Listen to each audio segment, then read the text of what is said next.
Welcome back everyone for the next part of Bloodstained Ritual of the Night. And well, today is the first bonus part, and as you can see, it's not really that long of a part, since there were only two things left for us to do. And yeah, as you can probably guess, this is post-recorded because I kind of messed up my recording a little bit. You know, I had a phone call right before the recording and I left it right next to me, right next to my microphone cable. And let's just say, microphones and phones just don't mix. Seriously, it completely ruined my whole voice recording. But the game sound was fine, and the video material is of course fine as well, so of course I'm going to use this file. Anyways, as you can probably see, right now we are in a bonus stage. A hidden gem in the whole castle where we are able to experience the NES version of the game. Or rather, how it would be like if it were on the NES as a 2D classic. With a very, very interesting boss fight. Let me tell you, that guy, if you come here too early, he's really tough. He's strong, he's tanky, and as you can see from the flame pattern, right now it's possible to defend, or rather to avoid his attacks. But sooner or later, let's see, is he going to change color already? Right now he's still purple. He's able to change the color, and once he does that, the whole battle becomes a mess. Like seriously. Come on. I know the fight didn't take that long, but then again I don't really remember it that well. It's a bit weird to see a boss fight like that, unedited. But I really had to show off all of his skills, or else it wouldn't really help, right? Also, I must say, Dullahans, I'm a little bit disappointed. I mean, I still like them overall, they're still funny to be around, but against boss fights, they don't really do that much. 6 damage each hit, and they don't really attack that frequently. I mean, they do, 3 at a time, but they are not really that frequent. I kind of remember them being more aggressive, but maybe they changed that. Ah, there. Do you see that? Do you see that? He changed his pattern. I'm not really sure if it actually changed the color as well, but I remember that it looks like he's a little bit more pink. Well, anyways, as you can see, now his attacks got a little bit of an extra difficult spike, adding a few extra fireballs, adding a second wave, then another attack. Wait, can we see it here? Do you see that? The very weird pattern that you can't really dodge, which I completely messed up. And even that pattern. See the wave? When I first encountered that, I was very confused because I didn't see that many ways to avoid it. Oh my god, let's get close again. Yeah, I kind of had to use quite a lot of potions with this guy. Like seriously? Why is he still alive? And as you can see, I simply cannot dodge this attack. Somehow I'm not able to get the pattern just right. And I think at this point I was completely screwed. I'm going to tank him face on. Which kind of works if you have enough potions at hand. And food, of course. We really need a lot of food because potions have a limit. Food doesn't. At least it's not like 5 limits, okay? I think I had one dish that went over 10 just by farming kelpies, and it even gave me a little bit of gold. And yeah, that was the secret area of the castle that I didn't explore yet, right above the entrance area where we are heading over to Jebel, and you get an 8-bit nightmare from that. I've come by some new readings. And right after that we visit OD, which has a very, very important, new, powerful, strong tomb. Too bad for me that at the time I didn't really notice it right away, because I was like, which book should I pick? It's been a while. I didn't really check them yet. you know? I mean, I didn't visit him that often, but I knew that it was time to head over here again to face off against OD. And it's very important. You need to have over 99% of the map complete in order to unlock that tomb. And once you have that tomb, you need to head over to another location, which we can see any minute now. any minutes. Come on, Ray, it's at the bottom. Yes. Pick it. I know you want to pick it. Come on. Just take it. See the powers? You have powers. Get rid of it and take Conquer. Ah yeah, I was a little bit indecisive about it. Or maybe I was like, oh my god, is the tombs broken 3 and 1? Of course I take it. I probably went like that. That tome is especially valuable. Make absolutely sure you return it. Or else he gets a bit cranky with you, since it's a very, very powerful tomb. And yeah, we are back at the last area of the map, the ice tomb, and really close to the teleporter.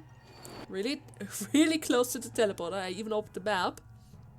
There was that one room, the empty boss room, where we just had to pass through. Now that we have the book, it is occupied by our friends. Stop. OD.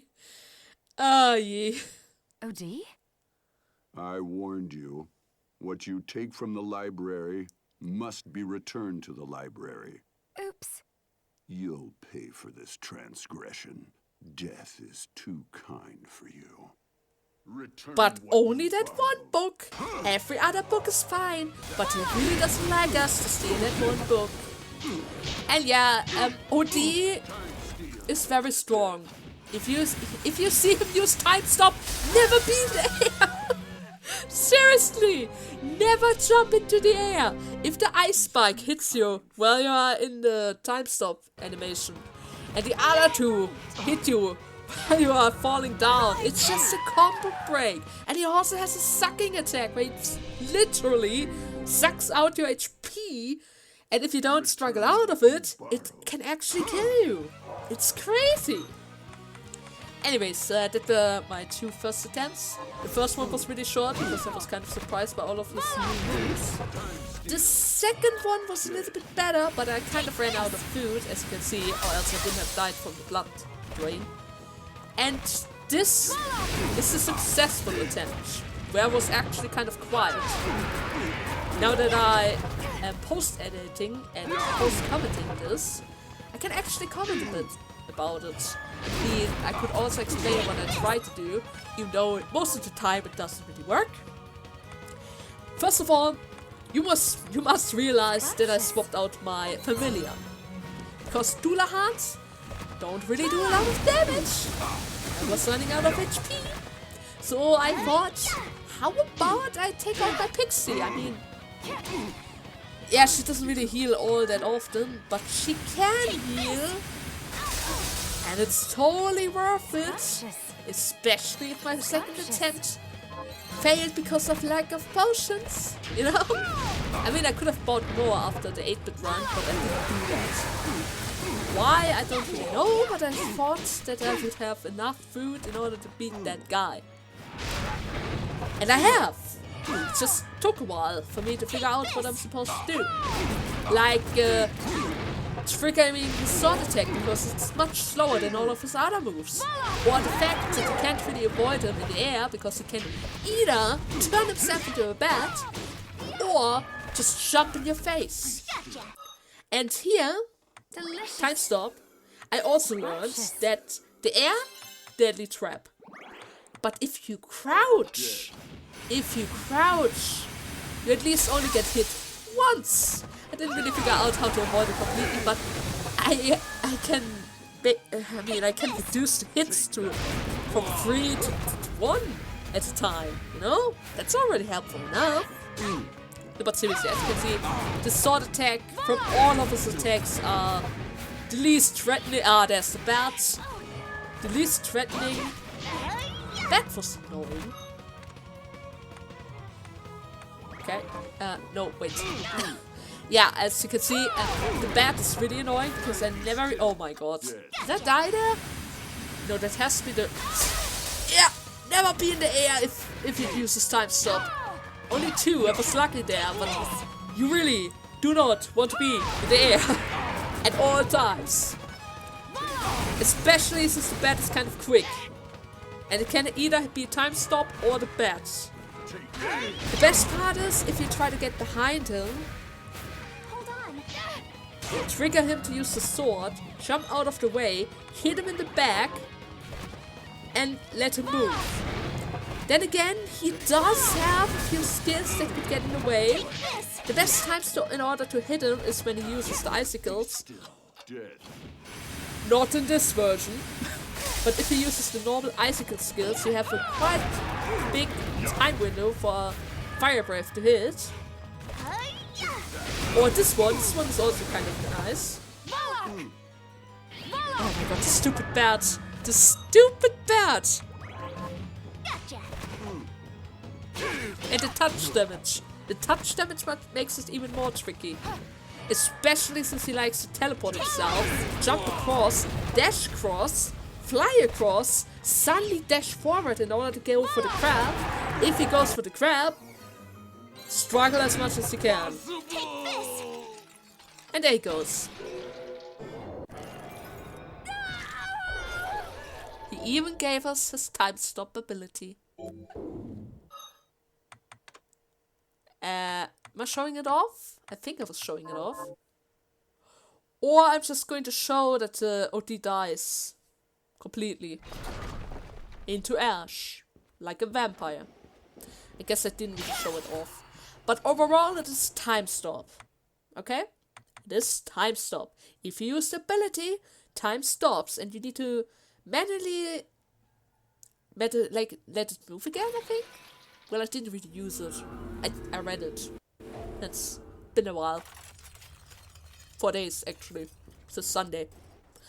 Well, anyways, after beating OD, I was like, is OD really gone? Return to the library and notice him sitting there. OD?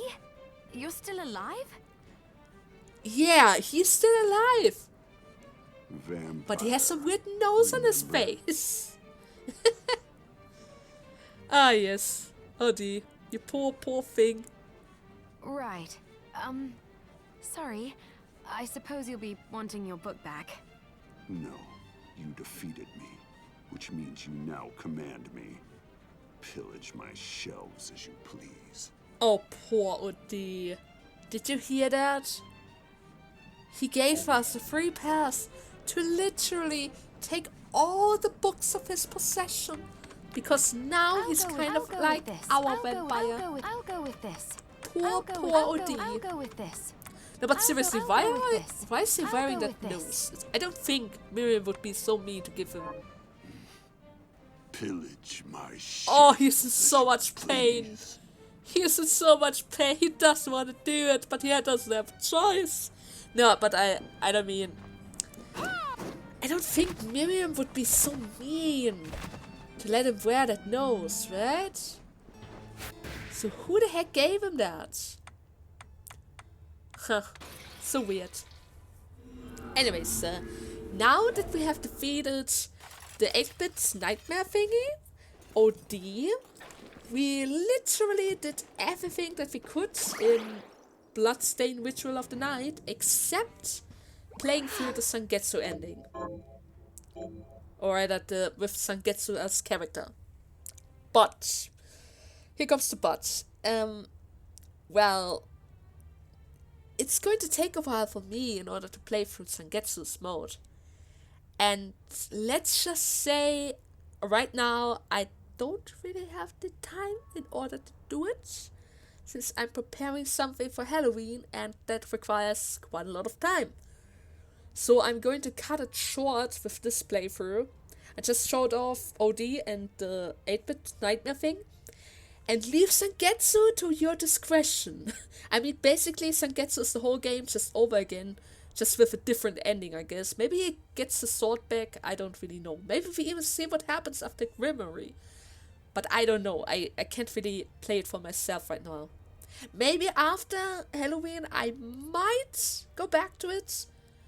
But there's also a high chance that I swap over to the next game, because I still have some plans that I need to play before next year starts, because next year is going to be the best year ever with Shin Megami Tensei Nocturne 3 and the new Shin Megami Tensei, and I'm gonna love that game. I'm gonna love that year. I can't wait. But there are a few games I need to play first. The fourth game, and I think Strange Journey was also on the list. And I also need to play Twin Odyssey. Anyways, I'm going to cut it here. I hope you guys had fun with this weird bonus part. And I hope I see you again in the next playthrough. Until then, bye bye!